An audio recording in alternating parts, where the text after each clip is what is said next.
just informed of 2 changes that we need to make to our agenda. And one of those changes is removing item 9.2, the mill rate bylaw. And the second change would be adding 15.1, which is a new meeting date. All right, so with those 2 changes, is there any other changes people need? No? Okay. So I'll make the motion to adopt the agenda with those 2 changes. All in favor? Carried. Is there any public delegation today, Rod? We have one person in the gallery. Not sure he wants to talk. Chris, what do you think? We have Canterbury Speak for Brian later this week. Oh, did you hear that? I did hear about speaking. No, come on. You want to yell louder? I think there's an early anniversary wish for Brian this week. He thinks there's an early anniversary wish for Brian this week. Oh, that's right. Yeah, Friday's the big day. So he wants to know how many. He wants to know how many years. I can't count that high because I'm out of fingers and toes. Okay. Okay, no. Okay, he says enough is enough. Yeah. All right, so we'll move on then to our fire chief's report. And can I get a motion on this?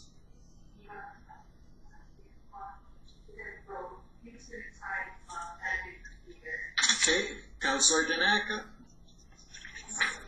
I make a motion to accept the fire chief's April 2021 monthly fire report as presented. All right, perfect. So I'll turn it over to our chief to give us the highlights or anything you'd like to focus on, and then we can ask some questions. Okay, so basically I'll just kind of highlight some of the things for the April notes. We had our cascade system serviced for the semi-annually, and he informed me that next year we will probably be at our 500-hour service rate, and that we'll be needing new towers. Basically, they're pressure vessels for the cascade system. I said, okay, I need to have a little bit of an idea of what it's going to cost. Yeah, so he gave me kind of a quick estimate for next year, which would be around the $8,000. That's going to be a budgetary item that I'm going to have to include. We have had our regular practices shut down because of the COVID stuff, and it's actually been a good thing because we've been having it knocking on our doorstep, and so far we've kept it out of the fire hall, so we're still operational without any issues.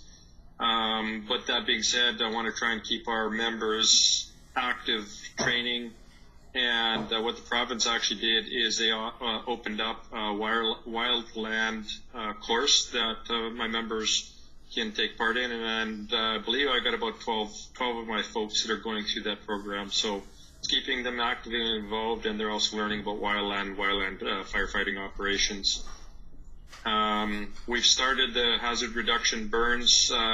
Previous years we used to do a whole lot of burning, but now we're just kind of selectively choosing areas. One that we've been concentrating on recently has been West Fraser Mill.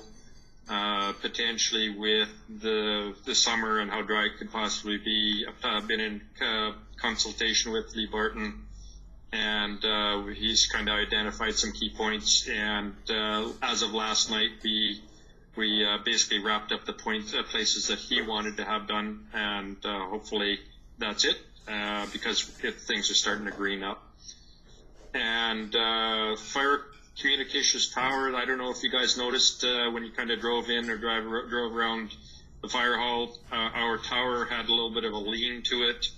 Actually, Mike Dente brought it up a little while ago, and I had another guy mention, so I had it looked at by a couple of folks, and did a little bit of research, and I actually found the company that installed it in the original construction, which is the company that I went with to get it repaired. And basically, all they did was they climbed the tower and loosened a whole bunch of bolts and kind of let it sort of self-settle, and it's looking a lot more healthy. We also had to have one of the antennas removed because it wasn't actually rated for that antenna. So in consultation with him, we managed to take one antenna off that we can work without, and so we've reduced the stress or the load on the tower and got it straightened up. So, but that bill is going to be around $2,600, and he also identified that there was a number of damaged sections. There was a couple of the cross members that were bent, and also on the lower sections that will have to be replaced. So he said that he's going to drop by on one of his trips coming through. He says he comes up this way quite often, and he's going to get those fixed up for us once he gets them ordered. My activities, some of just the highlights, I've been starting to do fire pit inspections, and also doing some structure inspections, and there's been a couple of places where there's been a little bit of deficiencies in their inspections that are supposed to meet code. Outside of that, things have been going well. I submit my April report for council. If you got questions, let me hear. Perfect, thank you. Opening the floor for any questions. I have one question here. In your report, you said the structure owner was not completing the required inspections to meet code. So what's the outcome of that? Like, if you're not meeting code and you've been asked to meet code, what's happening? Basically, they weren't aware that they had to be doing this procedure. So when I went through and I asked for the documentation of it, they were not able to provide the documentation because they weren't doing it. So I informed them that this is what they need to do, and it is a specialty item. So they're going to need training. So basically I laid out that when they get a technician that comes down to do the job that they have to do, that they're going to have to get that technician to train up a couple of people to meet the requirements for that inspection. Okay, so the owner is looking to comply, they just haven't been able to do it yet? Yes. Yeah. Okay, good. All right, any other questions? Oh, I like the new report, by the way. I like with everything on there, and so, yeah, thank you for that. Actually, Rod mentioned there's one column down the lower right that I have a 0 at, and it's running totals for the previous year.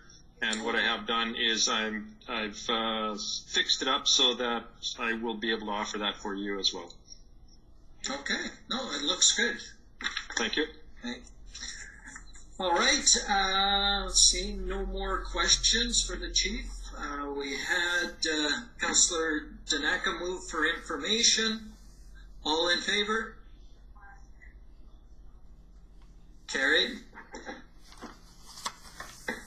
We'll move on to our April 27th regular meeting minutes. Can I get a motion on this one? Councillor Long?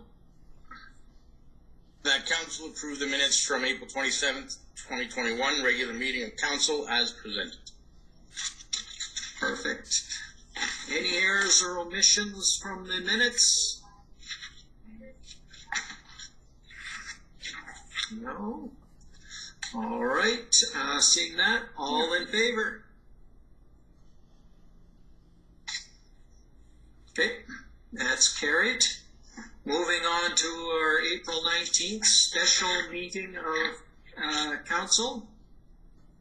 Councillor Stenhouse.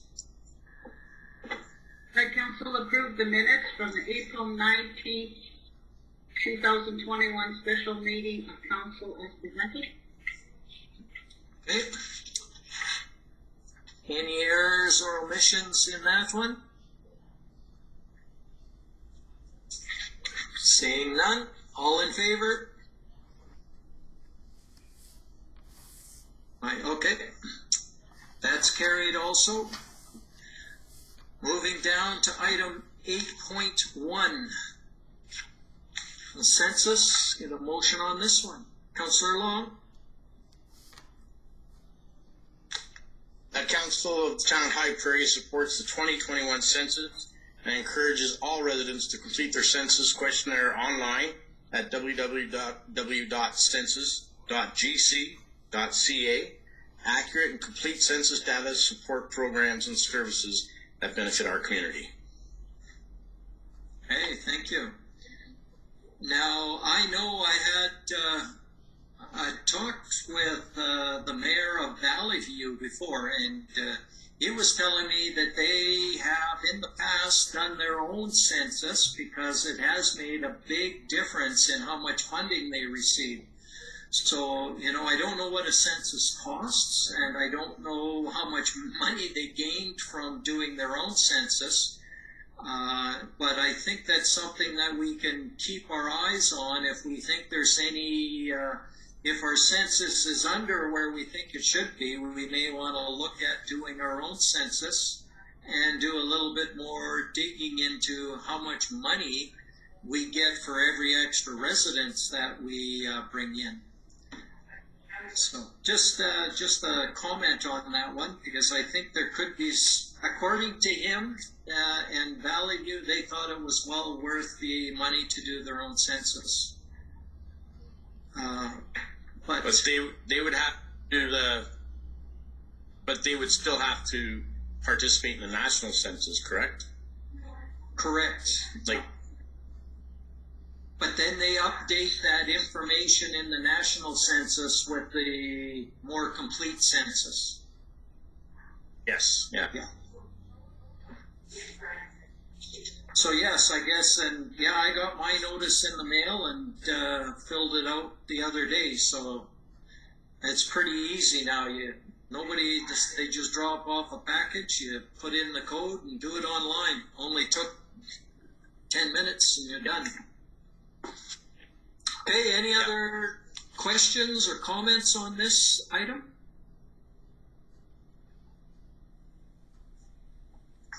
I see Arlen's thinking there. The smoke is coming out of the ears. No, it's just the sunlight burning the ears. Oh, sunlight, okay, yeah. All right, so seeing none, we have a motion. All in favor? Carried. The Excellence in Service Award, which is the next agenda item. I'll make this motion that Council approves the establishment of an annual Excellence in Service Award and requests administration work with staff to develop relevant forms and awards. And I will start with just a comment on this one because I think it would be a good program. It's a program that we use at the college, and we've been doing it for quite a while, and it's been fairly successful. Basically, anybody within the college can make a recommendation on another staff member. Those staff members all get recognized as having made those contributions if they've been recommended. And then there is one person that gets selected, and that particular person gets $2,000 towards a professional development opportunity. So they get to, go to whichever opportunity they want, and as long as it's related, nobody will say anything, right? It's got to be somewhat related. And I think it's pretty well received. We usually do this at our annual general meeting is when it's given out at the college, but I think we could, do it at one of our council meetings at a set time during the year. And I don't know, I was thinking that council, along with input from the CAO, would make the selections on who it would be. So that's, I'll open it up for Councillor Stenhouse. I understand what your goal is here for recognizing the staff member. However, I can't support this motion. The other night we had a budget meeting and we nitpicked and tried to save as much money as we can. And this is a $2,000 towards the staff member. And we tried to save, we even looked at cutting grass that we might have saved $3,000. If we're going to save $3,000 cutting grass, but yet we're going to replace it with a $2,000 bursary type thing, we can't support it. But I do understand where you're going with this. It's to improve morale and recognize people. However, it's another expense to us. All right. Any other thoughts on it? Councillor Long? I understand where Councillor Stenhouse is coming from, and I think we all do. But it's vitally important that we show our employees that we appreciate what they've stepped up to the plate throughout this year and a half, 2 years. They've done an amazing job and kept themselves safe as possible. I think it's a good thing, and it incentivizes them to look for those cost savings. I think we'll recoup more on the 2,000 than anything else, really. So I'm in favor of it. Thank you. Other comments? Councillor Danaka? So this is separate from the town's, I don't know what they call it, the service awards for people who have been here for 10, 15, 20. This is completely separate from that. Yes. Yeah. The other ones are longevity awards that you've been with the town, and this is more you've done above and beyond, or you've done some excellent work over the years. Yeah.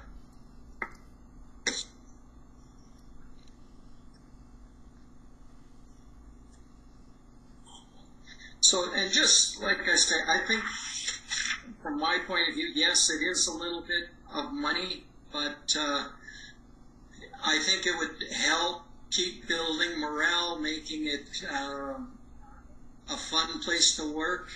It isn't as,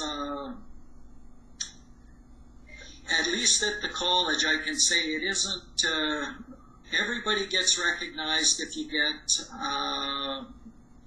nominated. And every year at the college, there's probably, it's a much bigger workforce, but we might have 10 to 12 people, and they're all recognized for doing good work, but, only one person gets the award.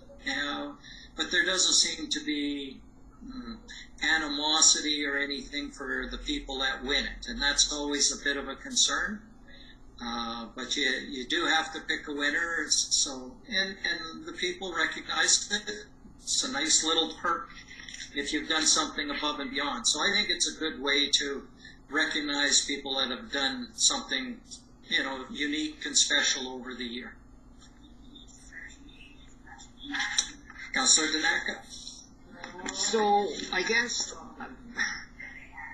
the concept I understand, but why is there a monetary value attached to this? to a professional development opportunity? Like, does it have to be a monetary amount? What do you mean, Donna? What do you think? Well, I mean, the concept is good, but I'm just saying, why does there have to be money attached to it? I mean, it could be excellent, they get a nice plaque in a frame. I mean, to me, that's sufficient. Because I'm looking at a professional development opportunity. Like, what would a professional development opportunity be for somebody in the gas department? If they're already trained to the level that they need to be trained to. And I, like, it's the same at the college, but you might participate in a, maybe you would take a leadership, go to a leadership conference in Jasper that would cost $2,000. So, you know what, we're getting the bonus of a person that's better trained. It might not be, you know, specific to the gas department, but it is related to what they do. So, I mean, the town is benefiting from this professional development opportunity anyways. So, yeah, that's the idea. Like I said, I have no problem with this, other than the monetary portion. I don't necessarily feel that a monetary amount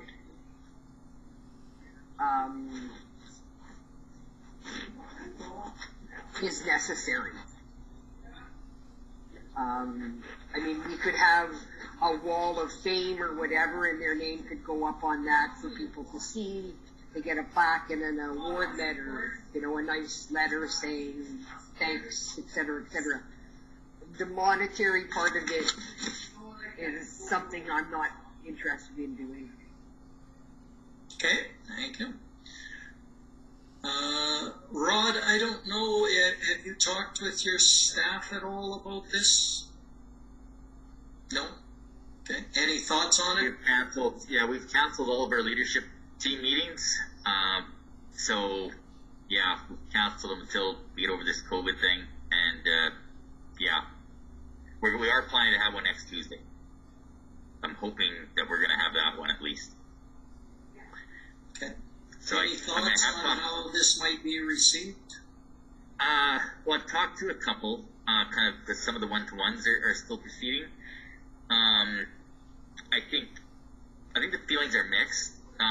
Extremely appreciative of trying to do something to recognize people. I did hear one comment that previously something was done, not like this, but another type of a, I don't know, award or something.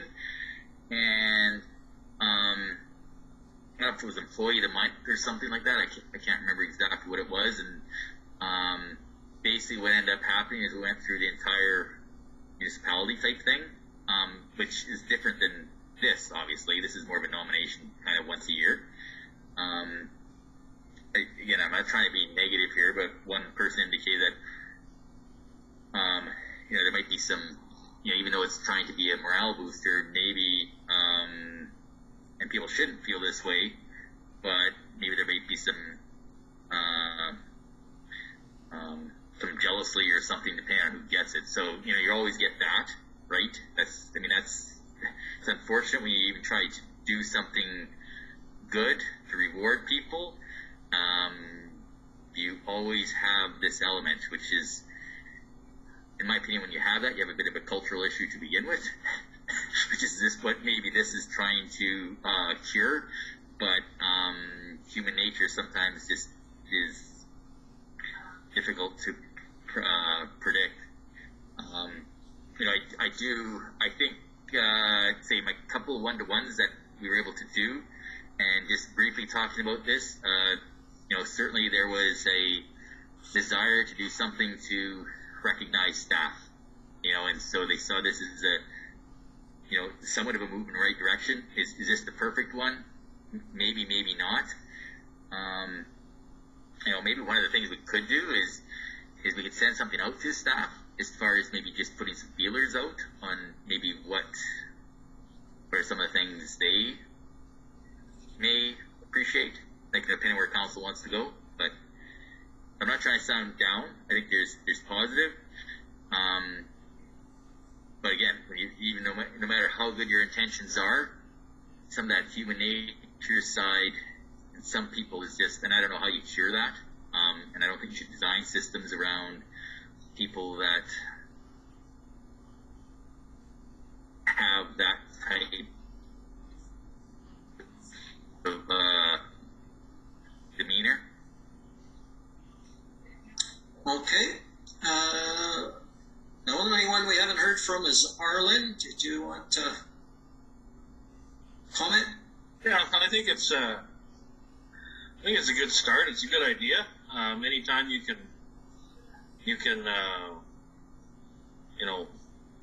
pump up your employees with an attaboy, it's a positive in my mind. I was just trying to think of what, like, for example, somebody in one of the public work guys. I was just trying to think of what type of a development course you could have for them to go to that would. I guess there's all kinds of different things when you look at it. I mean, I don't know them, so it's one of those things where I'd have to, somebody's yourself or Rod would have to know all the available courses or something they can find and bring to that they want to improve themselves in. Maybe, I don't know. It's myself. It would be PR on the Mexican beach. I think I could probably do that one, but 2,000 it might get me there. Just saying. But no, as far as the number, the dollar number, you got to put a lid on it somewhere. So it's not that it's like you're writing them a check. It's going towards a course or something to improve them or to expand their knowledge, right, or their education. So I think you're in line with that. I know we are we're tight on our budget's tight and everything, but this is something to better our employees. So I like it. I'd vote for it. Okay, Councillor Long. I kind of like the idea that Rod came up. Maybe having some of this employee-driven, recognizing our intent, and then direct it back to them for them to create something that works for them. Buying into, you got this cap, and this is where we would like to see it spent, but do you have any other ideas that could, there are some individuals that won't ever want to get online and do programs but they might come up with some really great ideas that could make our town more safe or make it more productive. Could be, but they might not ever make use of something for enhanced education. Does that make sense?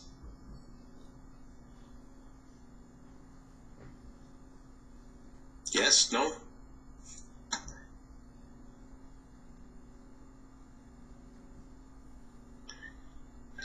I think the mayor's froze. Yes. I actually like the idea of putting it back to the employees and see what they come up with and see what they would, how they would view that. And then that can come back to us and we can go from there. Because, not everything has to be from council. We could, as Councillor Long said, this is our intent, and get the opinion of the employees and see how they would do that, and go from there. So, you know what? I totally agree with that, and if you look at the motion, is that council approves the establishment of an annual Excellence in Service Award and requires requests administration to work with staff to develop the relevant forms and awards. It wasn't saying that this was the program.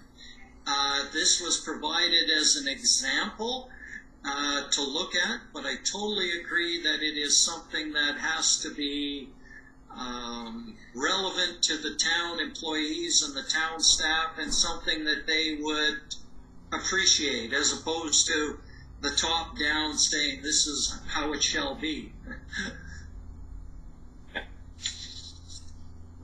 Yeah, I think it's a good attempt. And so, we could get administration to bring back what the staff come up with, and then we could decide if we would approve that at that time. The motion at this time is to say, let's establish an award.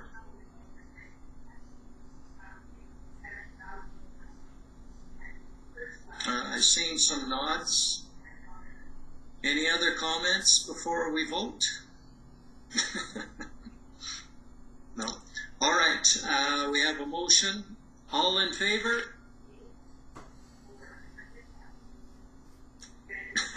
Opposed?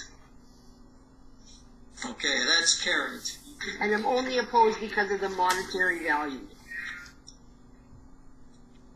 Well, we can see what administration comes back. Maybe there isn't a monetary value. There's another way to recognize the staff. Maybe they get, like you're saying, they get a plaque on the wall, or maybe we just advertise it in our newsletter that goes out to the town, or maybe they get the prime parking spot in their area. There's lots of ways to recognize somebody, but something along those lines. Okay, moving on then to item 9.1, the final budget. That was an RFD that was sent by email. Get a motion on this one?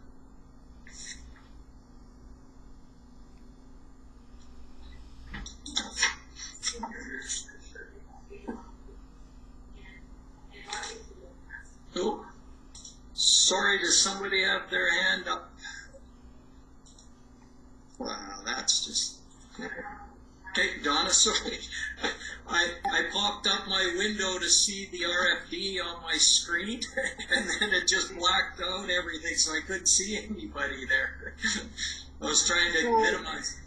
So before I make this motion, I'm looking at this, but should not the revenues and the expenses be the same amount?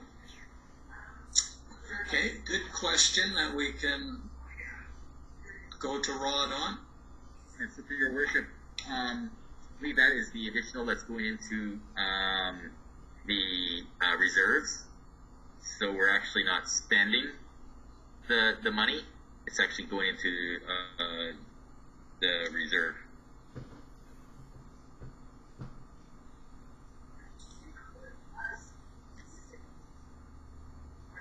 All right. So, Donna, did you want to make a motion?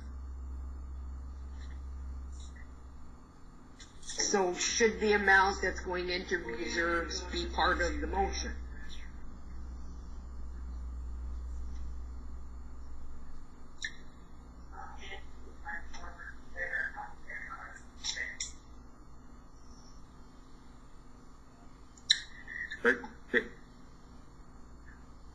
Well, let's make the motion, and then we can have those discussions, and we can do friendly amendments and that kind of thing after. But we are supposed to make a motion and then discuss it. But those are all good questions, Don. I totally agree.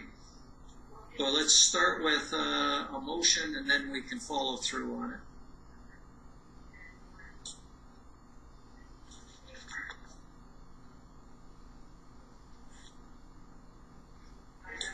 Okay.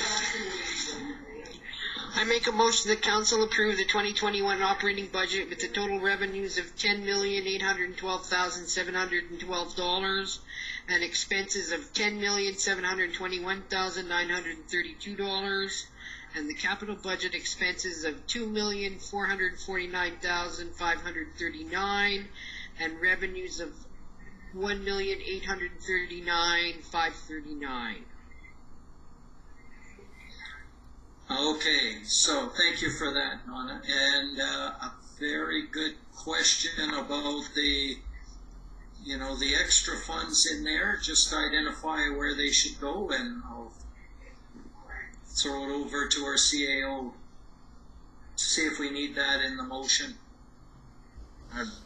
Thank you, Your Worship. I know Rita and I talked a little bit about this last night and this morning, and I let her do the call, and we did it just like this. But I know we did talk about that, so we can absolutely put with maybe the remainder to go into unrestricted reserves, because that's where it's going. So we could absolutely no problem with that whatsoever, because that's where it's going.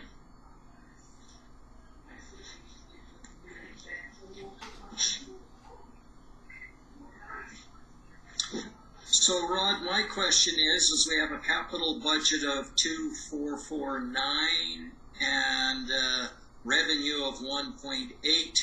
So the difference there is coming from where? So we actually approved a long list, but we're not bringing anything forward. We also have that one grant that we're hopeful for. So, as we indicated previously, we're not going to proceed on any capital projects without coming to council first. So, just ensuring that the grant comes in or it doesn't, we'll keep proceeding along that big list as more information becomes available. Okay, so at the present time, if we were to fill that list and we didn't get the grant, then it would be looking at taking it out of reserves if we needed to. That's yep. Okay. Yes, Your Worship, and we wouldn't proceed. Again, we're not going to proceed.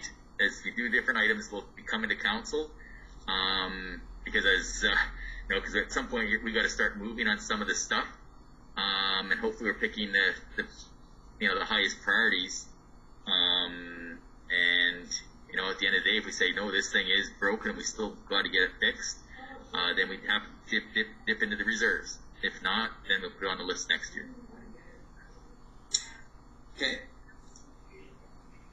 So in going to Donna's question, we still have, it doesn't really balance because there's we have less revenues than we have expenses in here.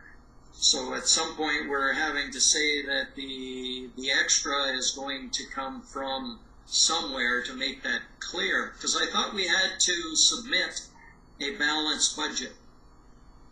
So, on the operating budget we're actually, there's the surplus. There's the additional 90,000 is going to go into reserves. So that's actually a surplus. But that is budgeted for is on the capital side, reserve. So I have no problems. Like Rita and I talked about it briefly, and I said I'm okay with either one, and she put it in, but it was late. So I'm actually perfectly okay with that. I think that actually makes sense in really looking at it, that we actually indicate that the difference in operating revenues, that difference proceed to unrestricted reserve, which is what was approved in the motion that you folks approved on May 4th. So, it's probably better, because then it's clear. I mean, you don't have to go back to all these other previous motions. Okay. Any other questions on this one? Councillor Stenhouse?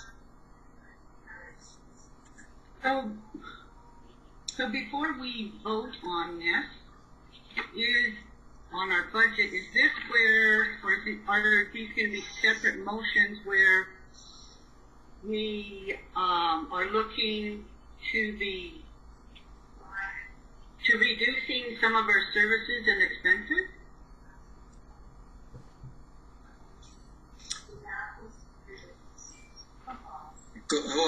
I'm not sure if I follow your question. Okay, so the other night at the budget meeting, we talked about maybe not giving to the library and the museum as much, like reducing those budgets.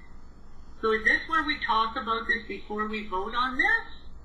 And we talked about exploring cutting grass and snow removal of the sidewalks. That's another expense. Well, I'll let Rod handle that, but I think I know the answer to it. Well,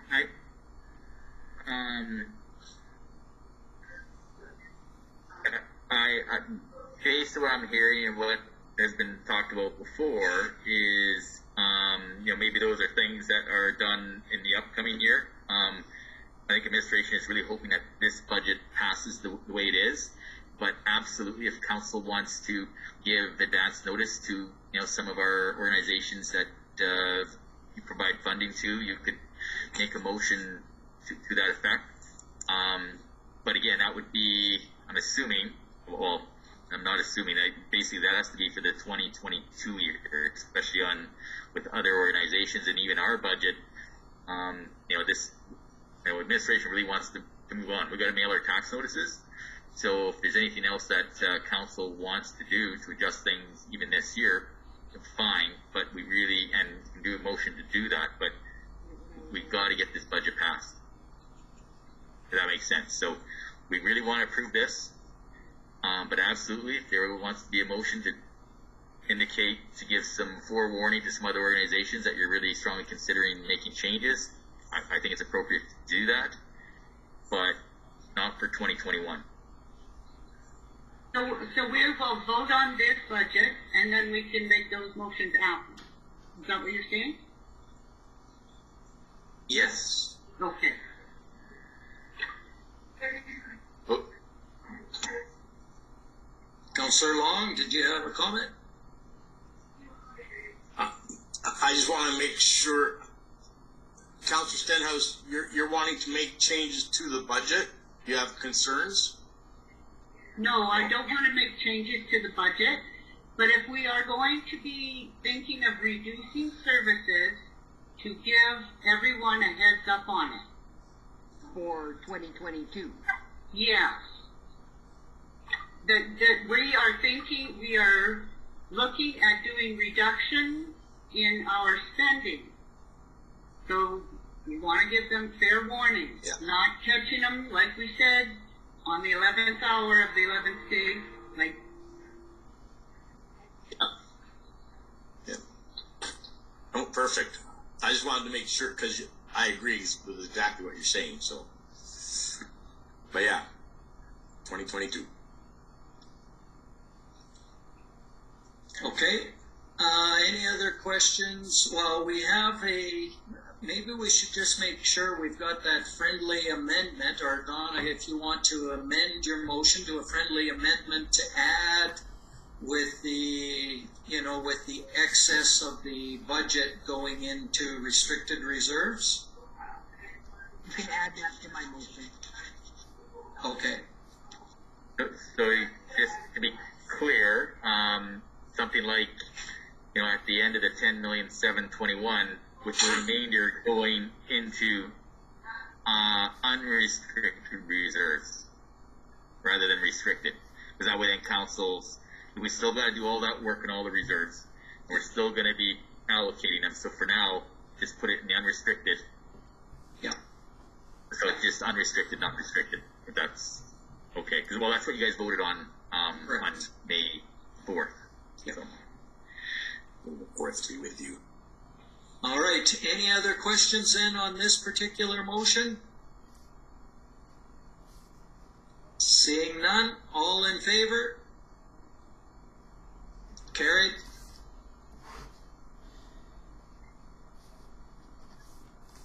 And Councillor Stenhouse, do you want to make another motion at this time before we leave this?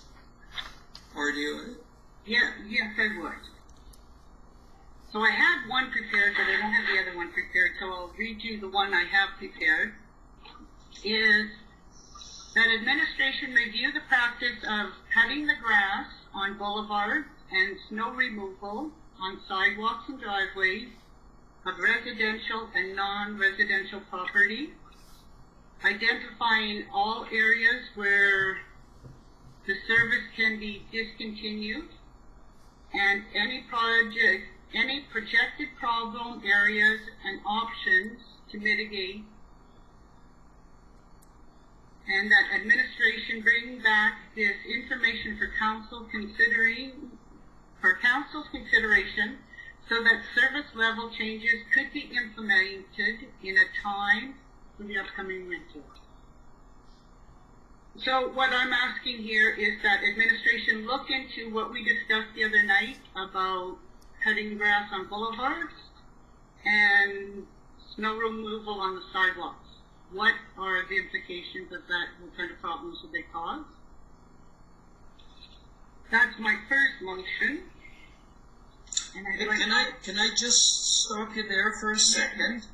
I'm seeing like you wanted to identify the specific items at this point in time. Yeah. I'm thinking that we put something a little more generic out there that would say, council wants to look at, because it's not just museum, library, and snow removal. There's many more things that the town does that we could look at, we may want to consider. So I think we should just keep it a little broader and have that meeting to say, okay, because if we're going to talk to those other organizations, we need to get their input on what would work, what wouldn't, what are the implications. But to set up meetings with those organizations and look at all of the other things where we might be able to save some money in the budget. Because you're just identifying 3, and there's probably another 4 or 5 that we could add to that. At least have a discussion on it.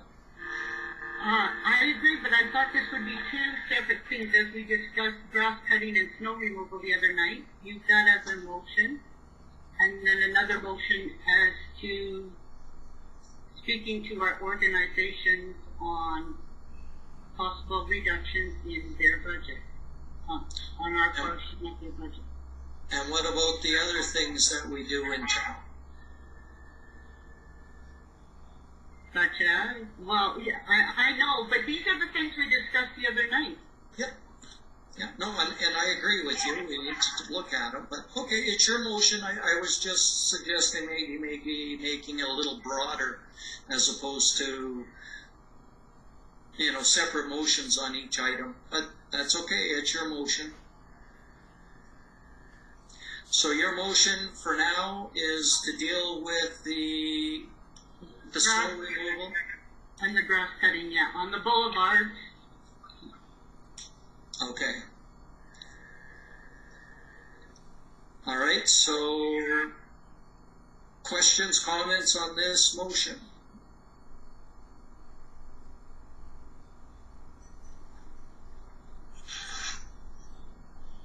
Snow removal. I'll say it just because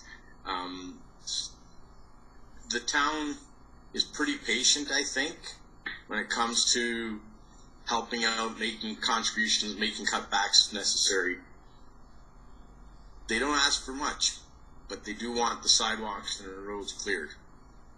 And I know that there are concerns from other areas and other communities for liability aspects. I understand that. This is something that we've taken pride and have talked about at AUMA with other towns and communities. It's going to make the election hard if you start fooling around with snow removal issues. I'm not running, but I've said it. There it is. Just before we're getting into the debate on this particular topic on whether we should or we shouldn't, and I think that is certainly something that we need to have that discussion.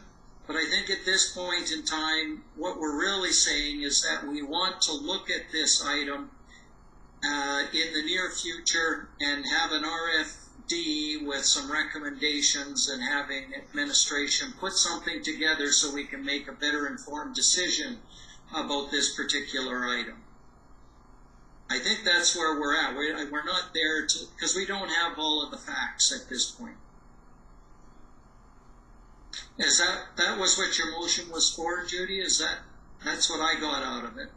Yes, it's for administration to look into what are the consequences of not clearing the sidewalk. How much can we save? What's it? Cutting grass on the boulevards, on the ditches. What? We always talk about making sacrifices and cuts to our budgets, but we're not. We haven't made any. This is our time to make it. I'm trying to separate our need to have from nice to have. And this is a nice to have, the town coming and cleaning the sidewalk. But we discussed it the other night. That's $30,000 a year that we could save. Okay, so we got it. I don't want to get into the debate over the topic. I just want to know that we want to have further discussion on this item with some more information. Anybody agree or disagree with that concept, or have a question about the concept of having a further discussion? All right, so I'm going to call a vote on this to bring it back to council with more information. All those in favor? Carried.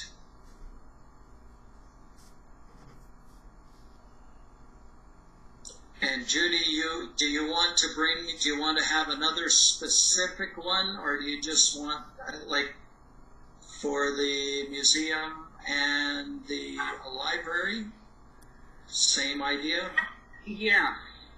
That we are seriously looking at, like, we have to make some cuts somewhere, and the contributions to their budgets, we'd like to look at and see what the consequences of those were. And that's the library, the museum. Okay, so just before we get going on this, we need a motion to get started. So do you want to start us off with a motion that says what?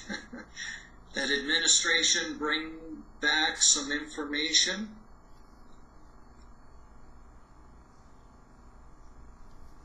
Oh, you're on mute, Judy.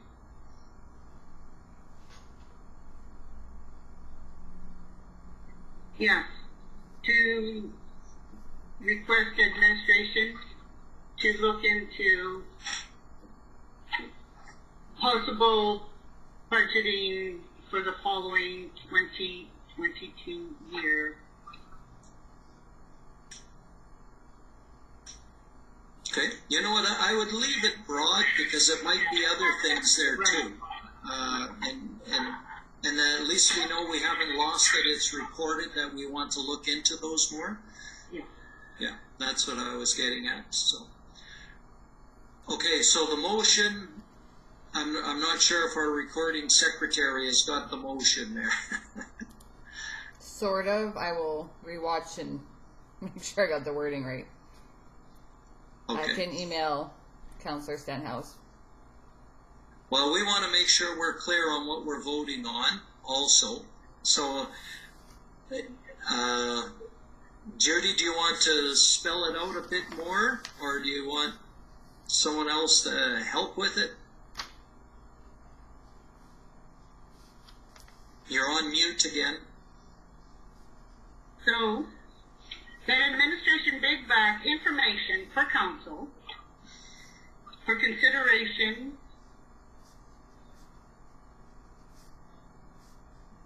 to the service level changes that might be implicated due to budget restraints for the following year. Does that work? You know, could you change the end to say where there might be some cost savings, Right. Right. you know, for the 2022 year? Right.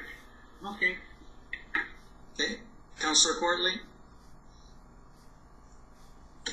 Well, just add in there, or basically what you're asking is you're letting them know that there's going to be a budget cut as far as giving money to them. So why don't you invite them to a couple meetings where we can discuss together on how to create some cost savings. Get them involved in it, so it's not just shooting it over the bow. You know what I mean? You should invite them to a couple meetings where we can discuss how to or where there's possible reduction abilities, right? Is that something you can add in there? Yeah. Or is that The whole point of this is to give them a heads up on it. So that Yeah, they well, don't that's- can do their budget and then say, you know what? We can't do that. We're going to have to cut it. The whole idea is to give them a heads up on it. Yeah, no, I know. But we had a lot better wording the other night than when we were discussing that. I'm trying to think of what we had brought up there. Rod, What you I remember was what getting we're talking at, Arlen, is if we leave it broad, we can still come back to those two specific ones, but maybe we want to look at other things. And this would be administration to bring back some of those ideas, and then we can. I totally agree with you. We need to have a discussion. If we're going to make changes to their service, to their funding, and it's going to impact their service levels, we absolutely need to get in touch with them sooner rather than later. And we need to have a discussion with them. It's not just us saying this, just letting them know our point of view and hearing theirs, because maybe after we talk to them, we might change our mind, right? I mean, maybe there's some good reasons not to. Well, true that. So mainly to start the conversation, anyways. Yeah.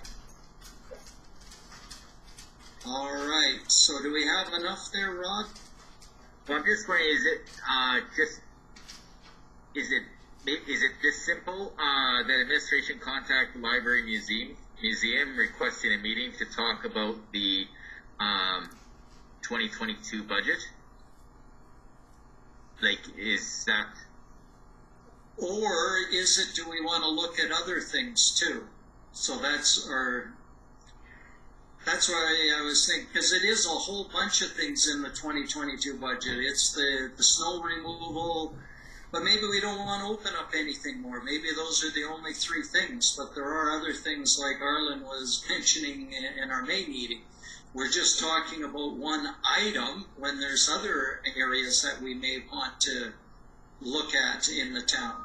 But she's narrowing in on basically our the museum and the library. Yeah. Our services otherwise is another whole discussion, but I think Judy's honing in on the services that we share with the library and the museum. So I think Rod, you got it right there. I mean, make it simple and just say, look, this is because you can't sugarcoat it. It's just basically saying that we're going to be dropping the funds this next year in 2022, right? Or there's a possible drop in funds, right? And here's a conversation we need to have. So Judy, your motion, what did you want it to say? Is it just the library and the museum that you want to talk to? Yes, because they go through all this time preparing a budget. And what it said is too much fumbling with numbers. The other things we can control. That's in our operating budget, the cleaning of the sidewalks and stuff. I just don't want these guys, like we do every year, spend all this time making a budget, and then we're going to say, no, we can't afford that. Okay, So So we're very clear on your motion. It's to set up a meeting and discuss possible funding changes for 2022 with the museum and the library. Correct. That's the motion. That's the motion. Okay. That's easier to understand, I guess. Not as broad. Any questions or comments on that motion? Seeing none, all in favor? Opposed? Okay, it's carried. We will obviously need to have a meeting beforehand so we can come with some specific ideas of what we're thinking, because you can't go into a meeting like that just saying there's going to be a reduction without saying, you know, what we think it might be, right? We'd have to be a little more specific. But anyways, we can work on that. All right, and moving on then to our item 13, CAO's written and action list, or report and action list. Get a motion on this one. Don't read from the document.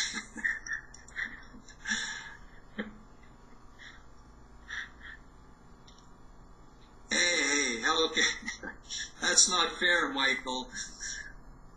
Councillor Danaka. I make a motion the council receive the CAO Rod Risling's report and action list for information. Thank you very much. Okay, I'm going to turn it over to our CAO. Thank you, Your Worship. I think what's been the big thing that are going on is the ECC. It's been a lot of work with regards to that, and I will say that the last session that a lot of the staff attended last week was really good. It was a couple one mock exercise, and I think we got a lot out of it. We still got a long ways to go, but you know, we were pretty far behind, and at least I think I got a lot of. I did receive a lot of positive comments from staff, and that, you know, at least we're talking about it, and you know, we're getting more prepared in the event that you know, an unfortunate incident occurs in our region. So that's consuming a lot of time. The other thing is, I did indicate here that we hired a temporary utility clerk. Unfortunately, that didn't come to fruition. We had somebody lined up to help us in the office here, and I think it was Monday morning we found out that that didn't come to fruition. So that's it was true when I wrote it, but not true anymore. I think the only thing I really want to bring up is there on my action list. There was a motion from council approximately a month ago. Came from the intermunicipal to do a joint letter with regards to the rumor of, or, you know, rumor or a statement made that there was a reduction in physiotherapy. Since that time, there's been some discussion that was in the legislature, and basically the topic or the request to do the joint letter went to Big Lakes County at their last council meeting, I think April 28th it was. And because of some of the comments that were made by ministers, and the Big Lakes County was able to confirm that physio, at least on the interim, was not being impacted. There was a bit of a COVID issue, and they're back up to, I think it's 3 days a week. They're back up to 3 days a week providing that service. So the big thing is Big Lakes County is not doing the letter based on that. Is somewhat new information, and on my action items on our motion, the motion that you folks made, were to do a letter. So I just wanted to bring that up to see what your feelings are as to how you want me to proceed. Hopefully that made sense. Yep.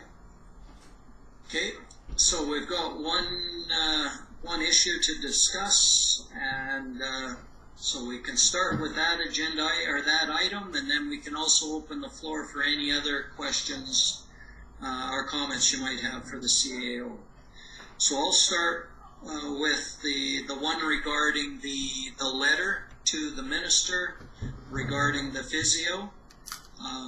My thinking is because of the new information that we received that we didn't have at the time that we made the motion, I'd be prepared to remove that motion for now. I don't think that we want to forget about that, and we got to keep an eye on how physiotherapy is being handled at our hospital. But given they've made the statement that it's not being reduced at this point, it's still open for outpatients, and they are it might be slightly reduced due to COVID, but it is still open, and it's open for outpatients, and they've made that perfectly clear. I'm prepared to hold off on the letter for now, but keep an eye on it and be prepared to send it if that comes up again. That's my thinking. So, others? Councillor Danaka. Oh, you mute. Yeah, there you go. Okay, so I mean, we can still send the letter in the sense, but change our phraseology in the sense that we're, glad to hear that physio is still being offered and the issues were COVID related and not a reduction in services. But, we will still monitor the situation from our standpoint and whatever. Okay, thank you. And that I was thinking about that too, Donna, and I'm perfectly fine with that. It's just that we've been talking with the minister and doing lots on health already. I was thinking, it might be worth taking a small little break and not being on them every time. That was the only reason because yes, I don't think that we can lay back, and we got to keep on the critical things that's coming in, and to me that's critical if they're looking at doing a reduction. So I get where you're coming from.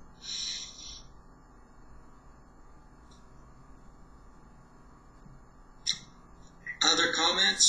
Should we send a letter or not?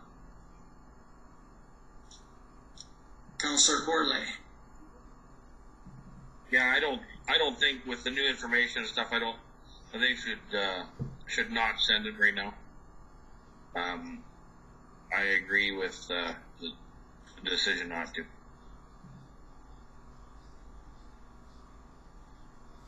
Okay. Councillor Long? Yeah, I tend to agree with the councillors so far. Keep an eye on it. We're watching it, but no sense in sending it if it isn't factual. Councillor Stenhouse, we haven't heard from you on this one topic. I don't think we should send a letter at this point. Okay. All right, so we sort of have an answer there. So, Rod, we're going to have to make a motion to... Can't you just rescind it, Brian? You made it. Rescind it? Yeah, I can rescind, but we'll have to make that motion to do it. And we're in the middle of another motion right now, so we can rescind it after. After, yeah. So that question's out of the way. Let's throw the table open for any other questions or comments to our CAO.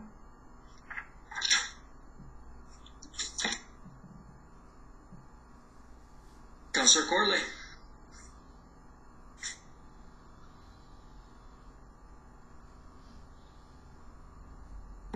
Did I mute myself?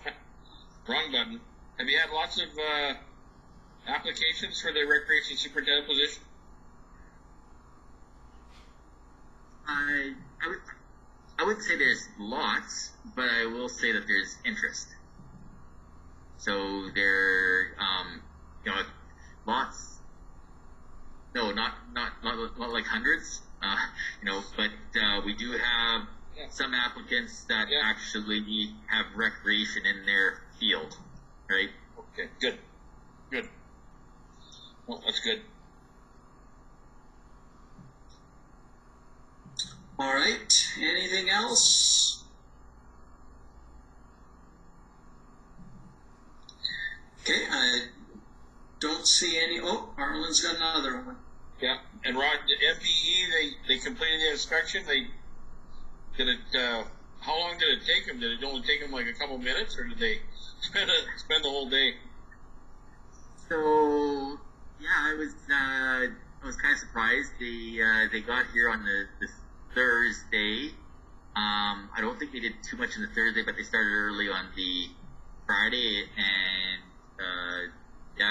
supposedly completed it in one long day. So,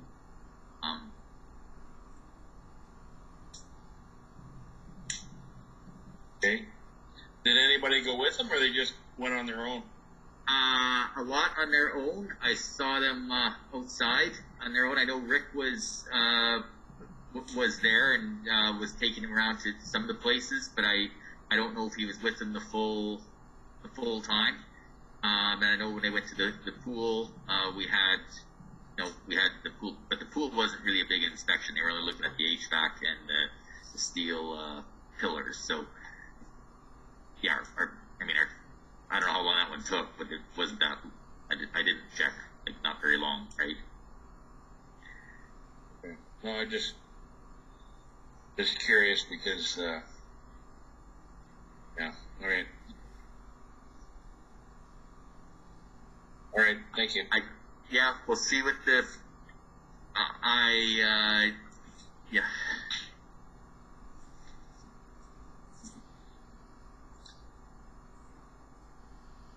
All right, so we had a motion to receive his report for information. I don't think there's any other questions, so all in favor? Okay, it is carried. Now that we've done that motion, I will make a motion to rescind my previous motion, number 134-21. And that was the motion to write the letter. Any questions or comments on this before we vote on it? No? Okay, all in favor? It's carried. Moving on then to our FCSS report. Get a motion, Councillor Stenhouse. The council received the April FCSS report and yearly stats for information. All right, thank you. Any questions or comments on the FCSS report?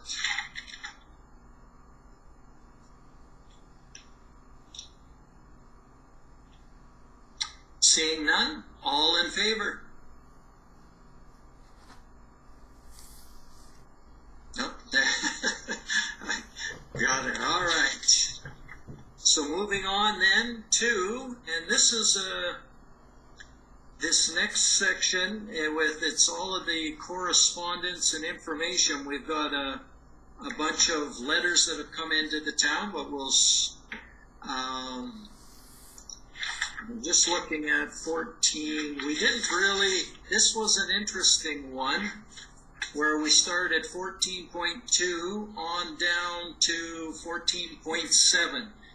These are all letters that have been received by the town and giving us information, or in some cases asking us to do something on their behalf. And I know I talked with Rod, and this was one of those areas where we were having real issues trying to figure out, how we should be handling these.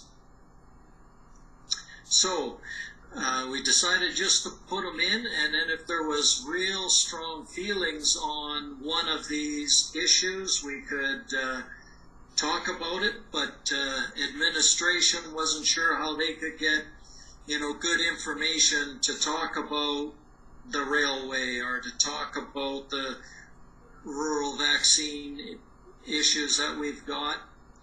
So I guess in my head, we can sort of go through these one at a time, see if we really want to do something on it, make a motion, but if not, we'll just sort of go through them.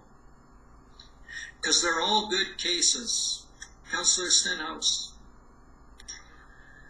See, when I was reading these, I kind of had deja vu. Like, I've read this before. Aren't these emails that come to us that we read? Because some of them are, and we send it. Yeah, so. But you know what? So, Judy, I'm going to give a statement here. The issue is a lot of these come to either myself or to Rod. And then it's like, well, what do we do with this? Is this something, and I mean, there's some that we know that we want to deal with and accept because we've done it in the past, but lots of these other ones, it's not for me or for Rod to decide what do we want to do with, a day of action against anti-Asian racism. So we wanted everybody to know about it, but there's so many of these causes each and every week or every council meeting that we wanted to make sure everybody had the information, and then if there was something really pressing that we wanted to follow up on, then we could. But otherwise, it's more of, here's some of the correspondence that we received. Do we really feel strongly about dealing with it? Because if we don't, then we don't have to do anything with it. It's just correspondence, so everybody knows these are some of the issues that are out there facing municipalities. Yeah, no, I totally agree with you. It's just that, like I said, I felt like I had deja vu. It's like, I have read this before somewhere, and that's where I was confused. It's like, where did this come from? Because I know I've read this, so it's a good idea just to include it or just make a list of it. If we've had the email, we can just pull it out of our email and bring it to everybody's attention. But no, I like this system. Okay. So we can just sort of go through, is there any of these that people really feel strongly that we should be making a motion to follow up on? Or can we basically take each of these for information? Councillor Long?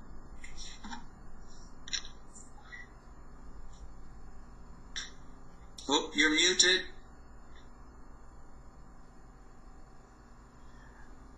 You hit the nail on the head when you said that there's a lot of good causes here. Man, like the Crow's Nest Pass, whether you're for or against coal mining on the eastern slopes, but they're asking for our support. The Day of Action Against Asian Racism is a huge issue right now, and we're seeing a huge increase on violence against people from East and South Asia. And then there's the RCMP and provincial police from the town of Didsbury. There's of which I think we should send a letter supporting that we're opposed to a provincial police force. It's been shown time and again that it's way too expensive, and our wonderful premier's wanting to carry on pushing the agenda. So I don't know. I like those three that pop out to me. I would support a letter supporting the town of Didsbury Council for sure, and the Day Against Anti-Asian Racism, something that we should be supporting for the people in our community. Yeah, one of the issues is that the anti-Asian one is proclaiming May 10th. Yeah. We've already passed that day, which, we received this, and then it didn't hit a council meeting in time to meet their date. Yeah. So no, I agree. It's a good cause. I don't know if we can proclaim after the fact if it does much. Yeah. And you know, the postal workers, it's a really interesting issue. And I know they're trying to find ways of keeping their jobs and having no layoffs and grow and expand. And yeah, I think it's worthwhile to do it. But should we be writing letters in support? For me, I'm not sure. Until they say to us that they're closing our our post office. Yeah. And then watch the impact that has on communities. You start taking away the post office and schools. If you take those things away, your community dies. Yeah. And so the post office is vitally important. Will we make a difference? Probably not. Yeah, exactly. And how much effort do we want to put in if we're not going to make much of a difference? And, you know, do they want them to be an internet hub, and they want to be a banking location and other things there? Oh, yeah, I'm not against them by any stretch of the imagination, but do we as a municipality spend our administration's time writing letters that aren't going to do any good? As opposed to working on things that are a little more pertinent and direct for our community. Until they say yours is closing. Yeah. Then it's very pertinent. Agreed, yeah. So it's a good question. How do you guys agree with that sort of philosophy, or should we have RFDs on each of these, or it was just an idea on how to handle all of these requests that come pouring in. How do we handle those? Councillor Danaka. I like this format because we have been known to spend an inordinate amount of time discussing certain things where we could be discussing other things. I kind of agree with Councillor Long in terms of the RCMP one, support for that, but the rest, I'm fine with not responding or not doing anything with them other than to receive them for information.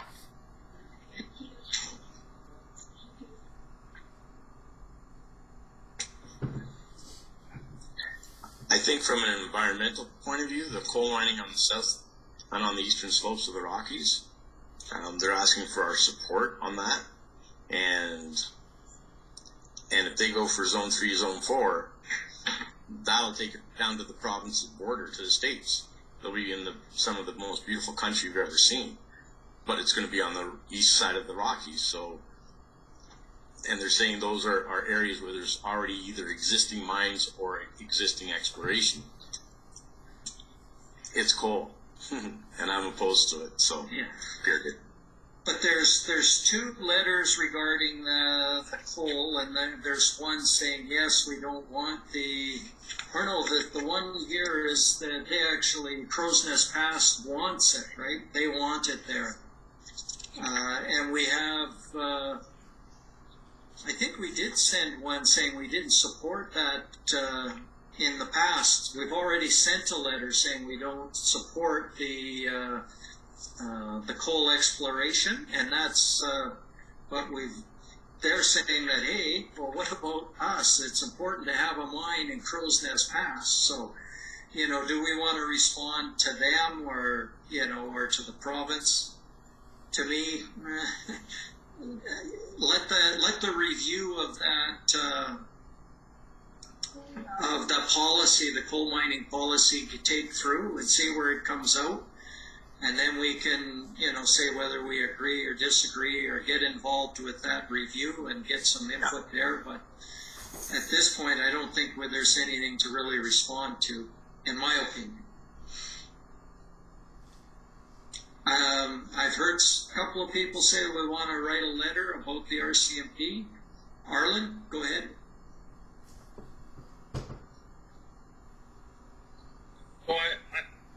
this also. So it throws it into the big basket, basically, right? As information, correct? If somebody's really heartfelt about moving it out of this and putting it into a motion, then that's what would happen, right?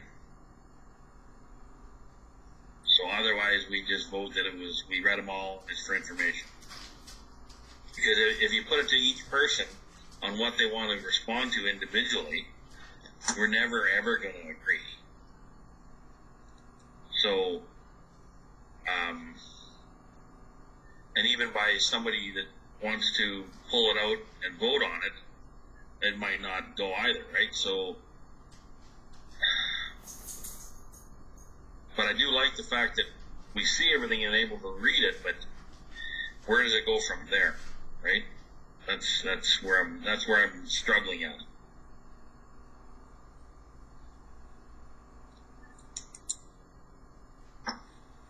Arlen, related to your comment there is, and that was one of the things related to what Judy said also, is that, sometimes we get these and I'll forward them on so everybody can sort of see them. And if we see something that's really important, I think we can say, yes, I think we should support this, and then we can get it on an agenda. But we also wanted to put this into the agenda because if it just comes to our email, the public doesn't have an opportunity to see what's going on out there. So we wanted to include it in the agenda packages. So, Chris and the paper and other, the public that might look at our agendas can see what else we're getting. No, it makes sense. And that's, like I say, it's just information, right? So what we do with it after that is we can argue and carry on, but I think it's good to have it there so everybody can see what is coming in.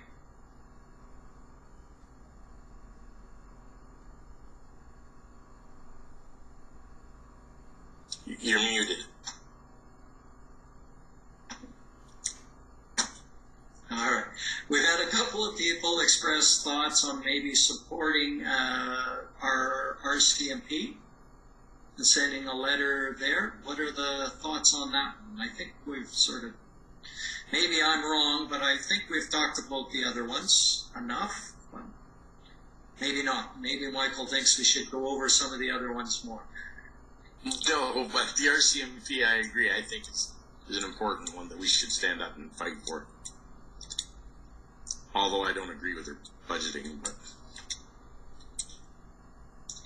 the RCMP one, at this point in time, they're still doing the study and they're doing the review of it.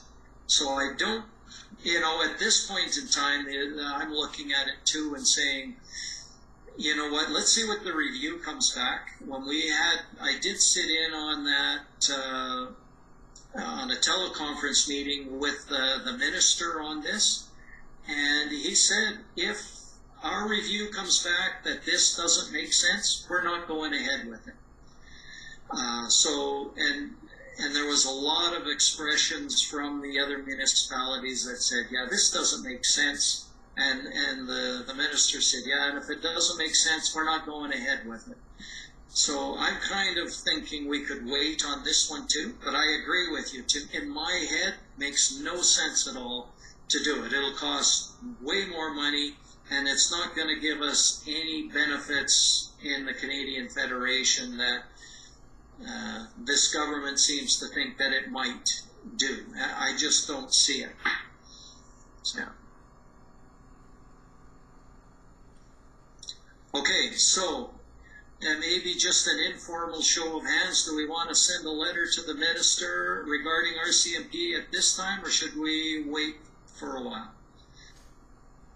So, one in favor. Who wants to wait for a bit? Okay. So we've got, there's no, I'm going to ask Rod's opinion on this. We have agenda items from 14.2 down to 14.7, but we don't have any requests for decision on any of these. So do we need to make a motion on each one of these, or can we say items 14.2 to 14.7 have been received for information? Yeah, I think you just do the 14.1 to 14.7 receive for information. I know some people, I think, do every single one, but I don't believe so. Maybe our recording secretary, do you want to chime in just about giving erroneous information? Nancy? Yeah. The way the program's set up, it is entered all separately, but I probably work something out somehow if you want to make one. We could go 1 and then A, B, C, D, and include it all as 1. If you want to just make one, I'll figure out a way to do it.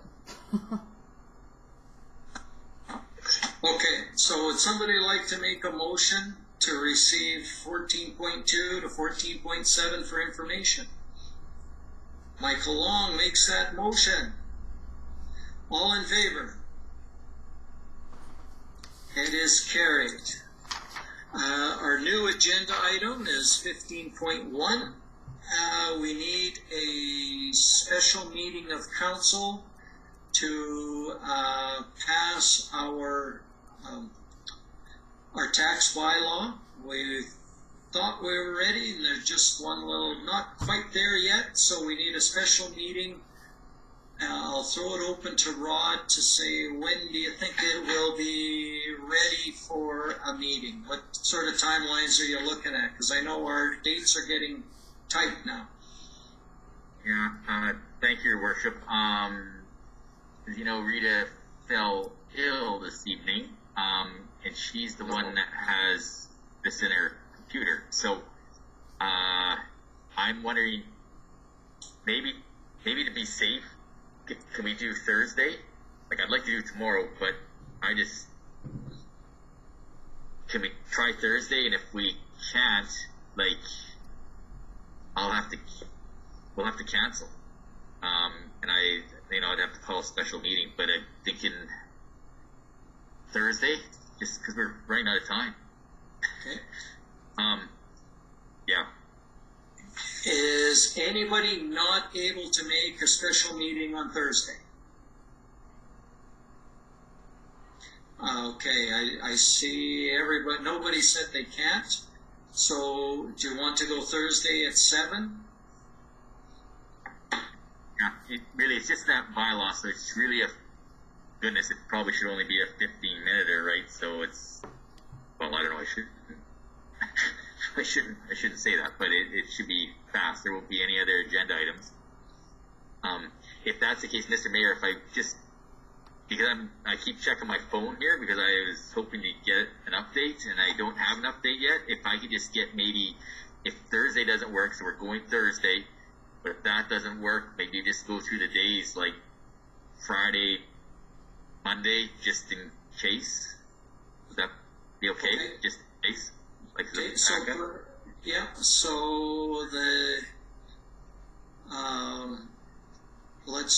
I'm just thinking that we may want to give, if Thursday doesn't work, and we may want to go next Monday or Tuesday as opposed to a Friday, just and give more times if it's needed.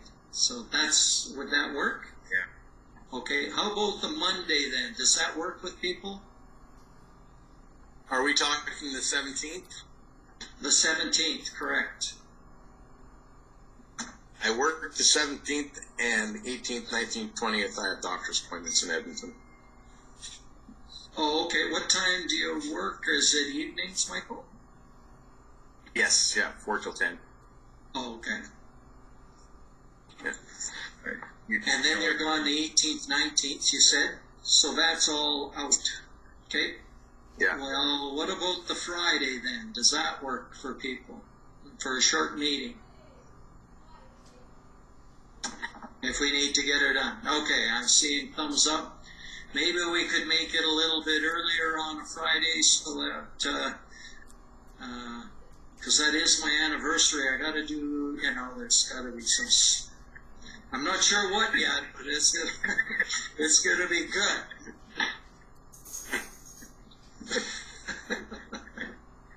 You aren't helping yourself, buddy. Yeah, I know, I'm digging a hole. Okay, so Rod, we've got Thursday, and then we've got Friday if needed. Thursday, like, you want to just do quarter after 5? If everybody can get off work quarter after 5, and then it's done faster. Oh, I see shaking heads. 7 o'clock. Oh, Mayor's gonna get in trouble. Yeah, You guys aren't bailing him out at all. yeah. Okay, we'll try the 5 o'clock. It might be, I don't know, Donna, what time do you get off?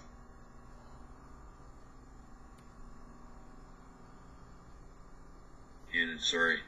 Fridays can tend to be busy, and it depends with shipping and stuff. It could be an early day. It could not be an early day. I don't know. What's the difference? 6 o'clock? Okay, so 5:30. 5:30. 5:30? 5:30 for both the Thursday and the Friday. Friday, I work. Thursday, I'm off. Thursday works for me. Okay. Thursday, So 5:30, we'll try. Thursday 5:30, Friday if that doesn't work 5:30. Does that work for you, Judy? Yeah. Okay.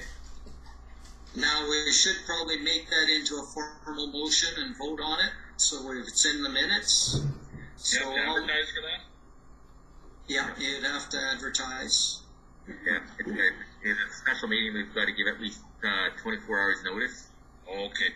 So that's It's got a lot of Under time. tight. Yeah, under tight. yeah. I'll make the motion then that council have a special meeting on either Thursday, the 13th, or Friday, the 14th, at 5:30 p.m. to deal with the tax rate bylaw. All in favor?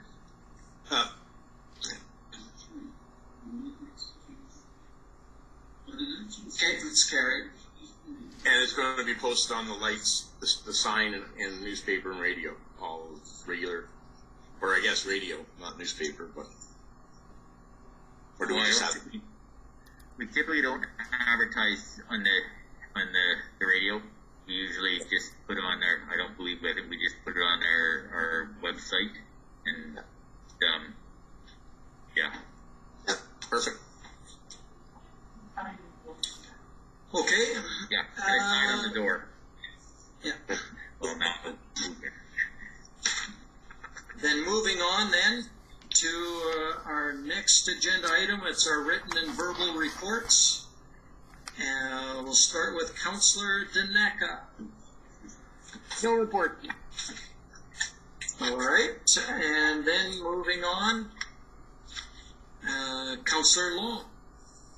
Have my FC or the CRC meeting coming up here at the end of the month. They also have a week-long session coming up while I'm away in the city, so won't be able to attend that, but that's all I have for right now, so I'll have a full report for next meeting. Nothing to report. Okay. So yeah, I don't know if we need to vote on that because the meetings are upcoming. So They're that's upcoming. just we know that's coming. Okay. For myself, I have a few meetings that I did attend. One of those meetings was the regional partnership meeting, and I'll just update you on that. That's the meeting that the Slave Lake Tri-Council invited us to, along with the other First Nations and municipalities in the region. So it included like the MD of Opportunity, it included Big Stone Band, it included Drift Pile, Sucker Creek, Capuino, and then us and Big Lakes. not all of the municipalities made it. There was a couple of the First Nations that didn't. Driftpile, Sucker Creek did not make it, but they did say that they were interested, apparently. And at the end of the day, in that meeting, it was, I think, discussed on how can we work together. You know, is there advantages? Do we want to do something together? And as we had discussions, you know, what might we work on? What is mutual to everybody? And we came up with a few things that we thought, hey, maybe we could work together. And it's things like highways, things like broadband, health for the region, and tourism. Those were sort of the four key elements that came out of it.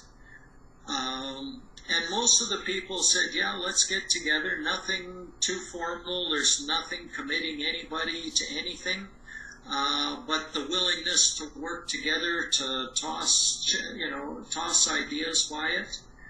They're trying to come up with, they want to have one more meeting to see by the end of May, to see what this whole structure would look like and how it would function. And they're looking at sort of a terms of reference that would say there's no quorum.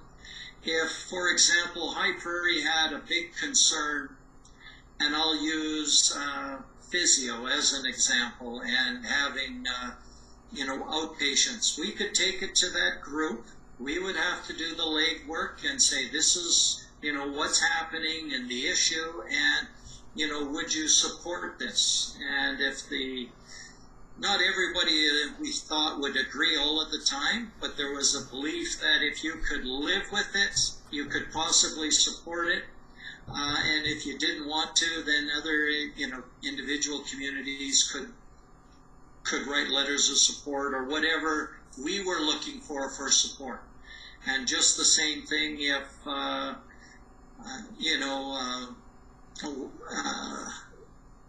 MD of Opportunity wanted us to support something. It maybe doesn't directly affect us, but if we could live with it, we could support it. And then that committee or that collaboration group, that regional group, could write letters of support and all sign it, that kind of thing. So that's where that group's at. It was just a very open discussion to say, hey, is there opportunities to work together? Is there any advantages to it? Michael? Were there any First Nations at the meeting? Yes, Capuino and Saw Ridge were both there. And also, I'm going to say, somewhat there, although it was MD of Opportunity, and their reeve is from the First Nation there. So, yeah.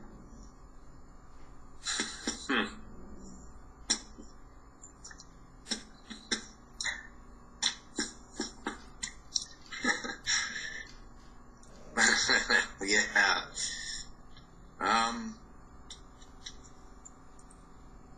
It's worth giving a shot, I suppose. There's nothing that we have to commit to at this point. The concept is nice. I'm not sure how I would handle dealing with people from the Slave Lake Council, from the last comments and the previous comments that they've made just recently. Working with the other communities, I think, is great, and it has potential, and hopefully they step up and put their best foot forward and have some serious debate on what needs to be done regionally. Because if the First Nations aren't included in any of it as a priority, then there's a flaw in the process. That's all. Yeah. Okay. No. And as a side note, I found it valuable just to make a connection with Chief Helpro, right? Like, I've met him before, but we actually got a chance to sit down and talk a little bit about what they're doing at the Narrows. It just, was a good chance to to meet some of those first, like him in particular, I thought was good. And Chief Twin there too, got a chance. And I've met with him before, but not really in the mayor's capacity, so it was good. I think it was some advantages there. Councillor Stenhouse? So do you guys have scheduled meetings, or you just meet when something comes up? At this point in time, there was no specific dates. We thought that we would meet at the thinking is that we wanted to meet at the end of May to sort of see if we could come up with terms of reference that everybody could live with and have that discussion and have something established before sort of summer and then it's election time and maybe one other meeting so that the group could maybe tackle some low-hanging fruit. All agree that we'd send a letter to the province saying we wanted them to approve the highways coming up here, like Highway 2, in such rough shape. So something like that. And then depending on how the election goes, the group at least is established. It's sort of moving along, so when the next councils come in, then it's ready to go. So no other meeting dates other than May, and then maybe one other meeting date. So that's probably what it'll be.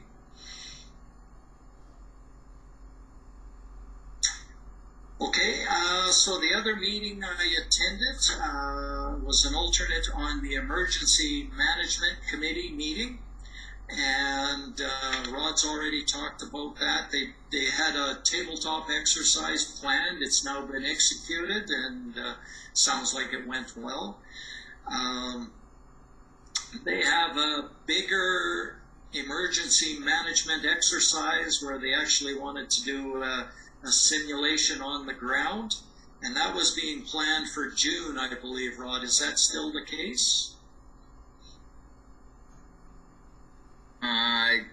Actually, I believe that's more in the fall. Oh, is it the fall? Oh. Yeah, some of that big training, that 3 or 4 day training, that's occurring in June. Oh, okay. And I'm pretty sure that the bigger tabletop, the one that's kind of real, yeah. I believe that's September.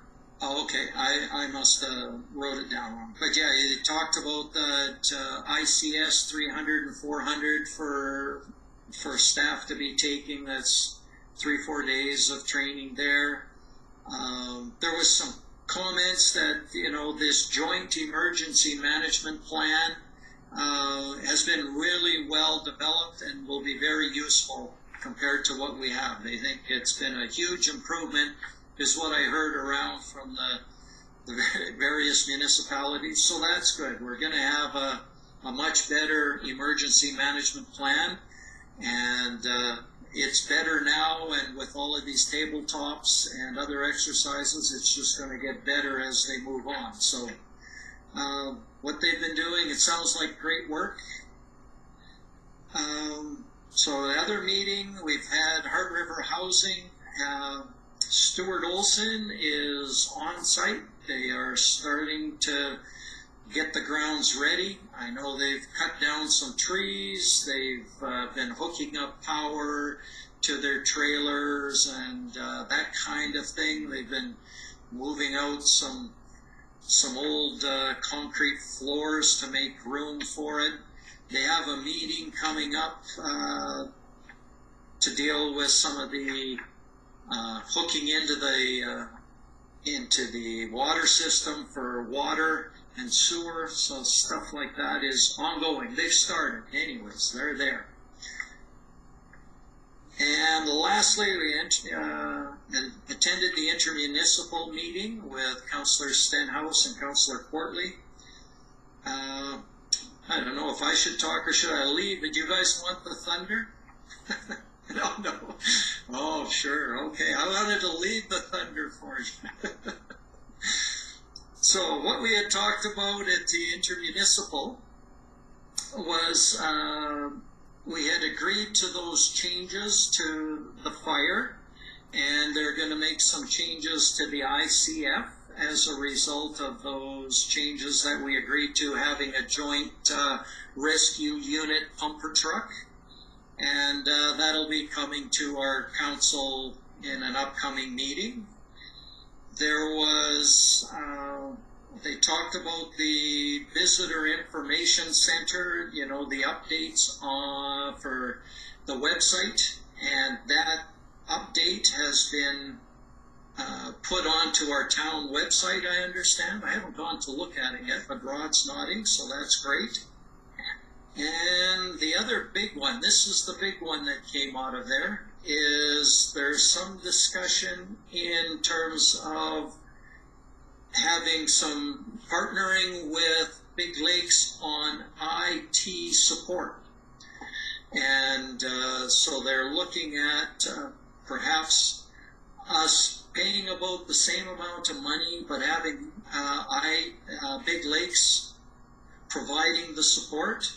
And there's some advantages to that. And there's a whole RFD that'll be coming that'll outline some of those benefits of having Big Lakes supply the IT support.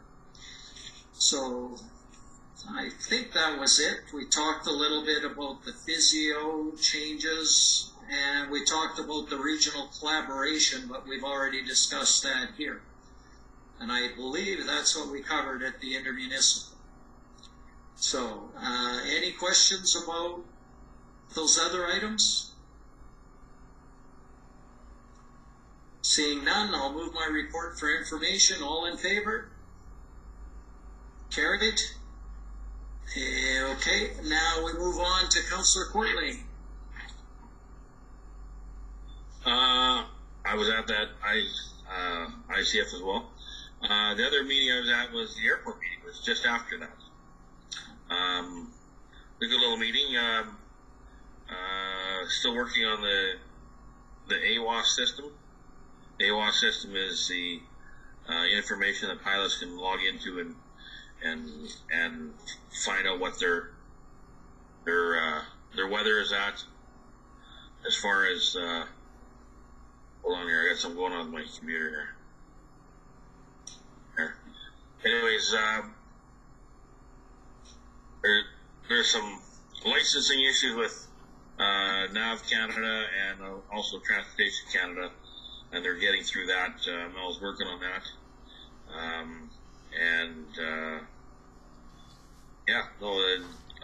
usage is up, fuel is up, because they're selling their own fuel there, right? All the numbers are pointing upwards, so busy. And I don't know, did I forget anything else about that, Judy? Judy also was at the same meeting, so I'll move my verbal report for information. All right, Judy can fill in any holes there, right? Because I'm sure there's some. Okay, all in favor of Marlon's report? Good, and then we have any other questions on it? I actually have a question, but I'll save it for Judy.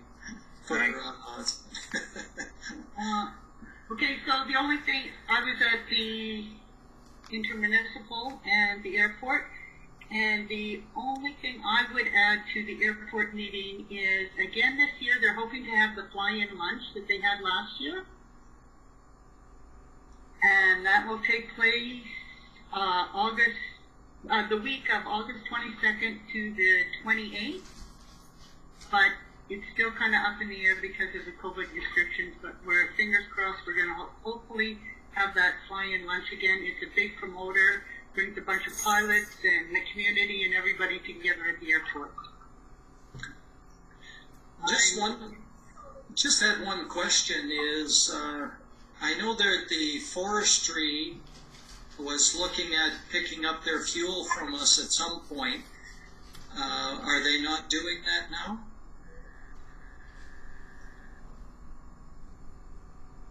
You want to answer that, Judy, or should I? Because I thought everybody was coming in to get their fuel. Well, forestry is still in contract the companies that are flying for forestry are in contract with forestry, and they have a fuel contract there, Alberta wide. But the helicopter company that come in, they brought in another helicopter, and he will be buying fuel through us. So, but the main contract for forestry through Alberta Forestry, I guess. Yeah, whatever. I can't remember it. Infrastructure and can't remember the whole term. Anyways, they have an Alberta-wide contract with the fuel supplier that they have to uphold, and they can't deviate from that. But they were pumping out of barrels. Yeah. Like it That's just, to me, it just doesn't make sense to pump out of a barrel when you can go up to the tank and fill up, right? That's right. So is there a timeline when they will drop the barrels and start coming, or is that, no? Okay. I thought there was a timeline when they were. No, because that contract covers where they're at there or any other remote base they have to go to, and they supply fuel to wherever they're needed, right? So that contract is Alberta wide. So it's not just because they're situated at the airport doesn't mean that they can deviate from the contract, right? Okay. Okay, any other questions for Councillor Stenhouse? Seeing none, do you want to move your report? I move my verbal report for information. All in favor? Carried. Sorry to talk so much in your report, Judy. And we do have a closed session, Rod?